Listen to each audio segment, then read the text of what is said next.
Good morning sir. Morning sir. సంవత్సరాల తరబడి good morning చెప్పడం తప్ప ఈ కాలేజీకి గుడ్ బై చెప్పవేంట్రా నువ్వు? ఏ ఫీజులు కడుతున్నాగా? అవును, మరి నువ్వు కట్టిన ఫీజులతోటి ఈ బిల్డింగ్లన్నీ కట్టించాం. ఆ చెట్టును చూస్తే ఏమనిపిస్తుందిరా నీకు? చెట్టు అనిపిస్తుంది.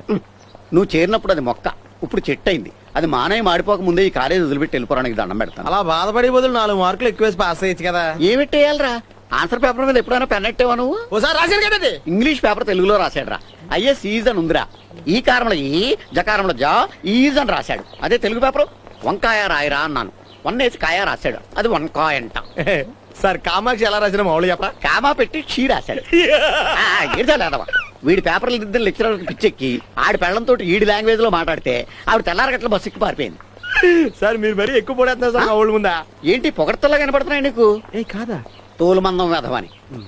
మేమెంత కష్టపడినా ఈ కాలేజీకి ర్యాంక్ రాకపోతే వాస్తు దోషమేమో అనుకుంటున్నాడు ప్రిన్సిపాల్. నువ్వు పట్టేసేవని తెలవదు ఆయనకి. సార్ మీరు మా పాలిట ఏంటి భయ్యా? నా ముందు చెప్పడానికి భయపడు